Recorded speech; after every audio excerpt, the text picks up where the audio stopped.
Kerala WhatsApp യൂണിവേഴ്സിറ്റിയുടെ vice ചെയർമാനാണ് മാധ്യമങ്ങൾ കൊണ്ടിരുത്തുന്ന നിഷ്പക്ഷ നിരീക്ഷകൻ എന്ന് പറഞ്ഞിരിക്കുന്ന ഈ അഡാറ് ഐറ്റം. വിവരാവകാശ പ്രവർത്തകനാണ് എന്നൊക്കെയാണ് അദ്ദേഹം പറഞ്ഞു വെക്കുന്നത്. മാപ്രകളും കൊണ്ടാടുന്നത് അങ്ങനെ തന്നെ. പിണറായി വിജയനെ 10 തെറി വിളിക്കണോ? ആ ചർച്ചയിൽ മാപ്രകൾ കൊണ്ടിരുത്തുന്ന മെയിനായിട്ടുള്ള ഐറ്റമാണ് ഈ നിഷ്പക്ഷ നിരീക്ഷകൻ.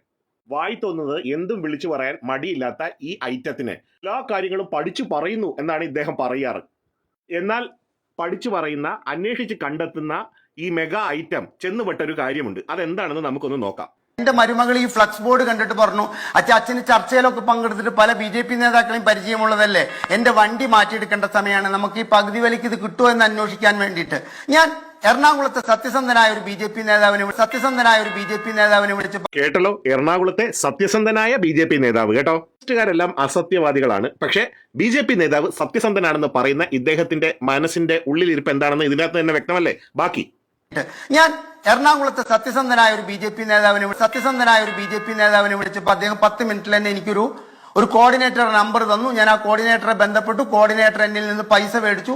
5-8 മാസമായിട്ട് കിട്ടാത്ത സാഹചര്യം വന്നു. ഈ സത്യസന്ധനായ BJP നേതാവ് ബാക്കി ആരെയും ഇയാൾക്ക് വിശ്വാസമില്ല. പ്രത്യേകിച്ച് കമ്മ്യൂണിസ്റ്റുകാരെ വിശ്വാസമേ ഇല്ല. കോൺഗ്രസ്സുകാരെയും BJPക്കാരെയും വളരെ വിശ്വാസമാണ്. ഈ വിശ്വാസമുള്ള ഈ മനുഷ്യൻ ഈ ജനങ്ങളെ തെറ്റിദ്ധരിപ്പിക്കുന്ന വാട്സാപ്പ് യൂണിവേഴ്സിറ്റിയുടെ വൈസ് ചാൻസലറായ ഈ മഹാന് ഈ പകുതി പൈസയ്ക്ക് ഇയാൾ പോയി സ്കൂട്ടറിന് പൈസ കൊടുത്തത്രേ. അതായത് ലോകത്തെ എല്ലാ കാര്യങ്ങളും അന്വേഷിക്കുന്ന ഈ മഹാനായ മനുഷ്യൻ അവിടെ ഒരു വക അന്വേഷിക്കാത്ത സത്യസന്ധനായ BJP നേതാവ് പറഞ്ഞപ്പോൾ പകുതി പൈസ കൊടുത്ത് സ്കൂട്ടർ ബുക്ക് ചെയ്ത് പറ്റിക്കപ്പെട്ടു എന്നാണ് പറയുന്നത്. ഇയാളാണ് ഈ ജനങ്ങളെ മുഴുവൻ ഈ വിവരാവകാശ രേഖ വെച്ച് പഠിപ്പിക്കാനായിട്ട് വരുന്ന മഹാനായ ഈ മനുഷ്യൻ. സകല കാര്യങ്ങളും അറിയാം, ലോകത്തെ സകല കാര്യങ്ങളും അറിയാമെന്നാണ് ഇയാൾ തന്നെ ഇയാളെ കുറിച്ച് പറയുന്നത്.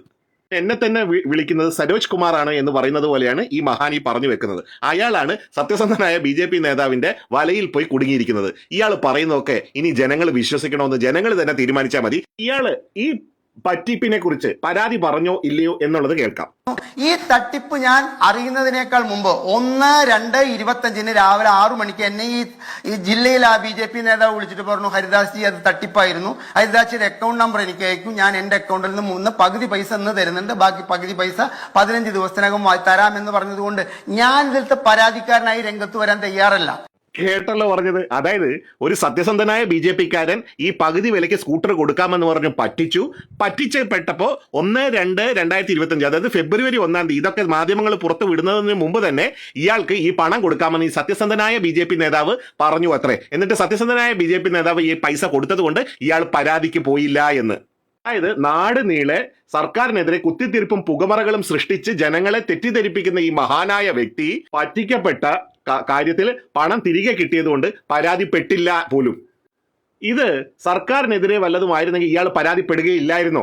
BJPയെ സഹായിക്കാനായി, BJP നേതാവിനെ സഹായിക്കാനായി ആ സത്യസന്ധനായ BJP നേതാവിന്റെ പേര് പറയാൻ പോലും ഇയാൾക്ക് മടിയാണ്. ഇയാളാണ് ഈ നാട്ടുകാരെ സർക്കാരിനെതിരെ കുത്തിത്തിരിപ്പും പുകമറയും നടത്തി ജനങ്ങളെ പഠിപ്പിക്കാൻ ഇറങ്ങിയിരിക്കുന്നത്. പൈസ കിട്ടിയപ്പോൾ ഇയാൾക്ക് പരാതിയില്ല, ആരെ അറിയിക്കേണ്ട, ബാക്കിയുള്ള ജനങ്ങളൊക്കെ പറ്റിക്കപ്പെട്ടോട്ടെ, ഈ വാർത്ത പുറത്തും വിടില്ല. ഇമാതിരിയുള്ള ഐറ്റങ്ങളൊക്കെയാണ് വന്നിരുന്ന ഈ സർക്കാരിനെതിരെ ഗീർവാണം, പുകമറ, കുത്തിത്തിരിപ്പ്, വ്യാജ പ്രചാരണം നടത്തുന്നത്. മാപ്രകൾക്ക് പിണറായി വിജയനെ 10 തെറി വിളിക്കണോ എങ്കിൽ പ്രോപ്പർ ചാനൽ MK ഹരിദാസിനെ വിളിച്ചാൽ മതി എന്നുള്ള ആചാരമൊക്കെയാണല്ലോ മാപ്രകൾ നടത്തിക്കൊണ്ടിരിക്കുന്നത്. നിങ്ങൾ യഥേഷ്ടം നടത്തുന്നേ ഇതുപോലെയുള്ള കാര്യങ്ങൾ. ഇത്തരം പുകമറകളും കുത്തിത്തിരിപ്പും സൃഷ്ടിക്കുന്നവരുടെ അണിനിറം ഒരു കാലത്ത് പുറത്തു വരിക തന്നെ ചെയ്യും എന്നുള്ളത് പണ്ടൊക്കെ പിന്നെയായിരുന്നു. ഇപ്പൊ ഉടനാണ് കിട്ടുന്നത്. ജനങ്ങൾക്ക് വേണ്ടി ഇതാ ഘോരം വാദിക്കുന്നു, വിവരാവകാശം കൊണ്ട് ഞാനിതാ ഇങ്ങനെ അമ്മാനമാടുന്നു എന്ന് പറഞ്ഞു നടക്കാൻ ലേശമെങ്കിലും ഉളുപ്പ് വേണ്ടേ MK ഹരിദാസെ നിങ്ങൾക്ക്? അത്ര വലിയ ആളാണെങ്കിൽ ആ BJP നേതാവിനെയും ചേർത്തുകൊണ്ട്, അങ്ങനെ പറ്റിക്കപ്പെട്ട, നിങ്ങളെ പറ്റിച്ച ആ BJP നേതാവിനെയും മറ്റുള്ളവരെയും ചേർത്തുകൊണ്ട് നിങ്ങൾ പരാതി കൊടുക്കണ്ടേ? അയാൾ എത്ര പേരെ പറ്റിച്ചു കാണും? ആ പറ്റിക്കപ്പെട്ടവരൊക്കെ പറ്റിക്കപ്പെട്ടോട്ടാണ്. ഞാൻ രക്ഷപ്പെട്ടാൽ പിന്നെ വേറെ ആരും കുഴപ്പമില്ല, ബാക്കിയുള്ളവരൊക്കെ പറ്റിക്കപ്പെട്ടോട്ടെ എന്നാണ് അല്ലേ? ഇതാണോ നിങ്ങൾ ചാനലിൽ വന്നിരുന്ന് ഇമാതിരി ഗീർവാണം അടിക്കുന്നത്, വലിയ നിഷ്കളങ്കമായ നിഷ്പക്ഷ നിരീക്ഷകനായി കാര്യങ്ങൾ സംസാരിക്കുന്നത്?